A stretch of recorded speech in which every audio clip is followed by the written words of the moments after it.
action.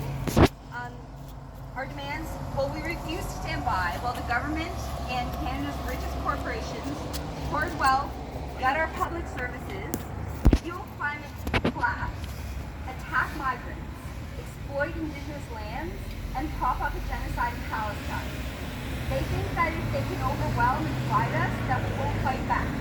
When climate justice, migrant justice, economic justice, Indigenous rights, and anti-war movements are uniting to prove them wrong. So today we're drawing the line for people, for peace, and for the planet.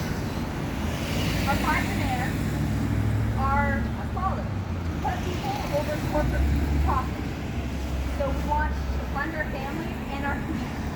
Our second demand is to refuse ongoing colonialism and to uphold Indigenous sovereignty. Our third demand is to stop blaming migrants. Demand full immigration status for all now.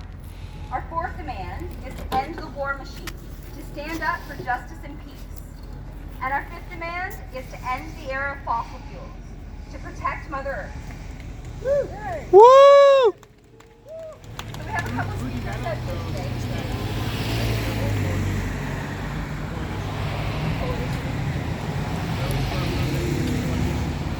Yes, those are the 5 demands, and we draw the line we have. Today we have Johnny Hawk, who is a member of the so-called Volkswagen First Nation, and he has been a prominent activist advocating for Indigenous rights and sovereignty.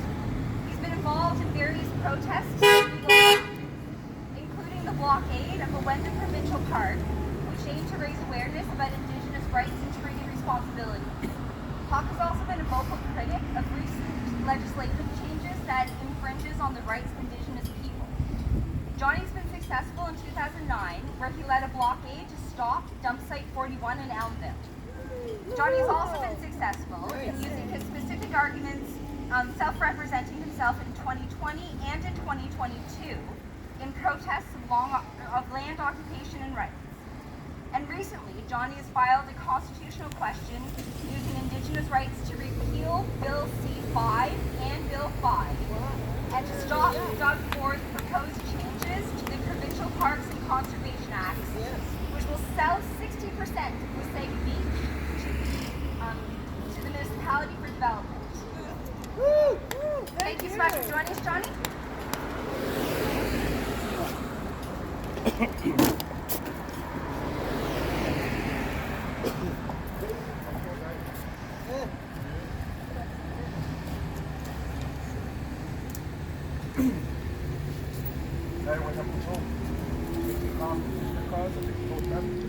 Is this good?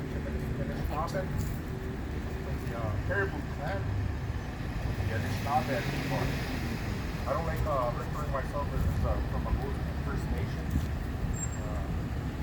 under the 18 Act of how we are as a people. So I come to share a little bit of knowledge with you, specifically how to reclaim your sovereignty back. Because what we're hearing right now, Canadians, so-called Canadian citizens are the new Indians. They're imposing on policies on what they protected on us. At one time, we had to ask permission to leave our community. We did that a couple years ago. So these policies are not new. These colonizers. What I really wanted to come and share about today is the foundation of who we are in our relationship. People. There's no here. The Constitution of Canada. The foundation of our relationship with separate communities, specifically the Crown and our Indigenous nations. Covered 1764 Niagara Covenant Chain Belt. Just ratified the Royal Proclamation of 1763, which established while we were established treaties. So, to our understanding of our nation, this set of nation-to-nation relationship based on support systems and non-interference. But through our history, that has been held. So this is our Constitution. In my constitutional challenges, I'm challenging these enactments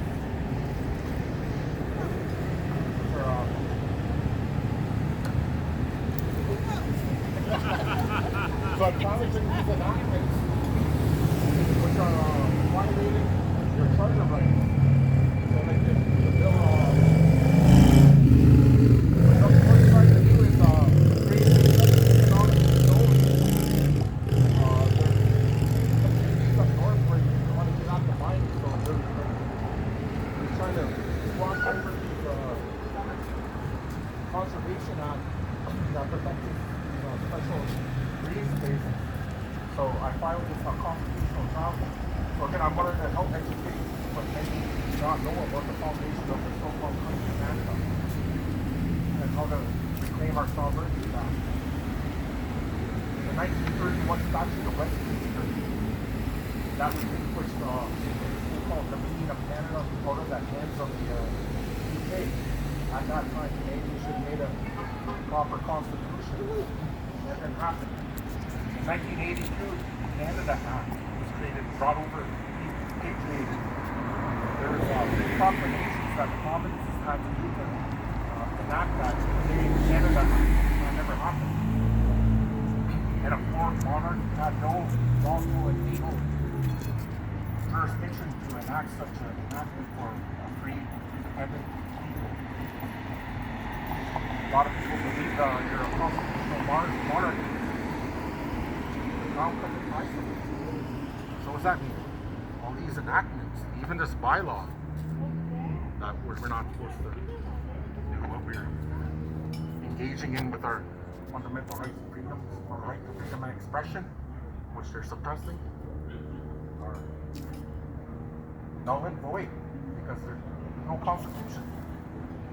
So we need to educate ourselves and challenge these enactments by putting the law back on. The provinces need to come together as citizens and reclaim their sovereignty that this corporation of Canada is usurping. So I have my PDF files on my constitutional challenge that's available. So if you want to come to me after to connect, I can show it and look for yourself and help educate yourself. I got all the laws. I think that really needs to help our people because that's what unites us. Colonial laws that are perfect and sovereign.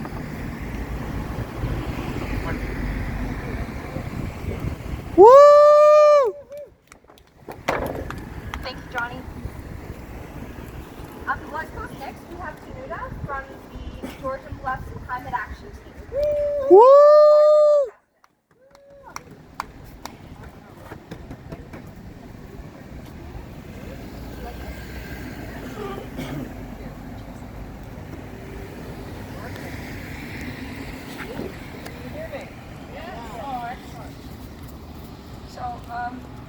I'm a founding member of GCAT, which is a grassroots group that we formed in 2019, made up of residents of Georgian Bluffs and neighboring communities.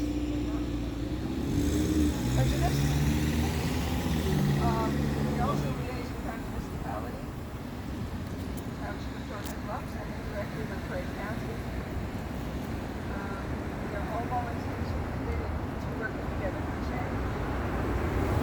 Best climate action for education by talking about it, as well as education for collective action that emphasizes two main outcomes: reducing our impact on the environment and adaptation, which is preparing for the challenges that we're facing as such: extreme heat and weather, existential challenges. We share common values: our home, our health, our environment, and our community, which is why I'm here today, supporting this. The importance and power of individual and collective action, and the importance of networking, partnerships, and collaboration. We work together from the ground up. What's missing is action from the top down. We are leaders, elected representatives to listen, take part in the dialogue, stop funding fossil fuels, and face them up.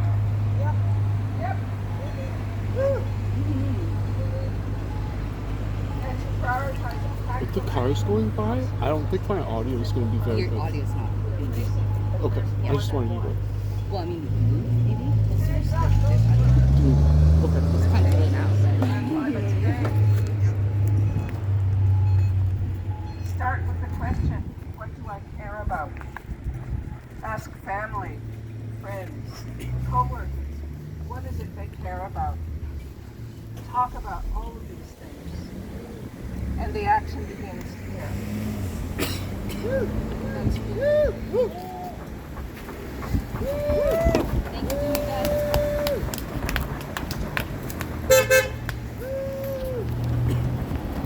Thank you, Janita. Why am I so much louder than anyone else? There's a loud note, I guess, come through. Okay, so I want to speak to Palestine. It's been horrifying to witness Canada's continuing to allow the export of military goods to a state that has slaughtered tens of thousands of civilians over the last 2 years. Many of us have been beyond shocked at the pattern of misrepresentation, obfuscation, and outright lies from the Canadian officials in an effort to conceal all of this horrifying reality. Nothing can justify Canada continuing to supply weapons to a government that is deliberately starving children to death. So I want to talk about how the Canadian-Israel arms trade works. The flow of military goods between Canada and Israel operates through 3 distinct avenues. The first one is direct commercial export from Canadian companies to Israel. These exports require permits issued by the Canadian government, many of which have now been paused because of our pressure from our movements that have been put on the Canadian government to stop arming Israel. The second channel is indirect exports, where Canadian arms are shipped to Israel through transfers via the United States, employing a major loophole exempting military exports to the U.S. from having to go through Canada's permitting requirements or our human rights risk assessment regimes, and they don't have any measure of transparency. The third channel is the imports of Israeli military and technology. So this includes the purchase of weapons that have been deployed against Palestinians during the current bombardment of Gaza and are in turn marketed to international customers like the Government of Canada as battle-tested and combat-proven. So the No More Loopholes bill is about addressing the second of these pathways. Yesterday, Jenny Kwan introduced the No More Loopholes Act in Parliament, and this private member's bill aims to close dangerous gaps in Canada's arm export laws, especially the U.S. loophole, which allows Canadian-made weapon parts to be shipped through the U.S. and onto Israel or to other conflict zones without proper oversight. The bill would bring Canada's laws in line with the Global Arms Trade Treaty, and it will ensure Canadian exports are not complicit in genocide or other war crimes. So, how does the U.S. loophole work? Every year, Canada exports over $1 billion of military goods to the U.S., the vast majority without permits, regulation, or any tracking of their final destination. Canada's arms exports to other countries require permits and are evaluated for risks of being used to commit war crimes or other gross violations of human rights. But most of our military exports to the U.S. are exempt from permitting or regulatory oversight due to diplomatic agreements between the two countries, even for weapons or arms components subsequently destined for non-American end users. So once in the U.S., Canadian-made components are integrated into major weapon systems, including warships, drones, fighter jets, and missiles by American military giants like Lockheed Martin and Raytheon. Many of these weapons are then sent on to Israel. As just one example, dozens of Canadian facilities produce components of the F-35 fighter jet, which are primarily transferred to Lockheed Martin's factory in Texas to be assembled. Some of these warplanes are then sent on to Israel, where the IDF has been using them to drop 2,000-pound bombs on Gaza. The vast majority of the Canadian military goods and technology that Israel is using on its ongoing genocide has gone to Israel this way, through the U.S. first. So the Canadian government's pause on issuing direct permits for military exports to Israel did not impact these exports at all. Canadian military goods have continued to flow to Israel through the U.S. loophole. So what is the No More Loopholes Act? It's a private member's bill proposed by NDP MP Jenny Kwan from Vancouver East. The bill proposes to update Canada's current export and import permit laws to properly reflect critical critically missing elements of the Arms Trade Treaty, an international treaty regulating the trade of weapons that Canada has signed on to. The update could represent a significant step towards properly regulating Canada's military exports. Canada's current arms export system has dangerous loopholes that allow Canadian weapons to end up in conflict zones used by perpetrators of systematic human rights violations. So among the proposed changes, it would end the U.S.'s exemption from military export permitting to ensure that every proposed military export permit would need to pass the risk assessment that accounts for the possibility of genocide, crimes against humanity, or war crimes. And this would finally close the U.S. loophole through which Canadian corporations are sneaking unreported and unregulated weapons to Israel. It would also update Canada's arms trade regulations to make sure components are not slipping through the cracks and arms trade regulations are more clearly codified in law, instead of relying on proactive discretionary actions by the Foreign Affairs Minister.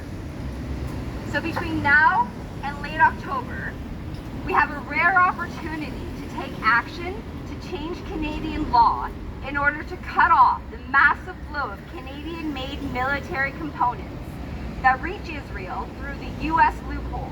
And the only way this bill will pass and become law is if our movements organize to push our MPs to vote for it. So please contact your Member of Parliament and tell them to support Jenny Kwan's private member's bill called the No More Loopholes Act.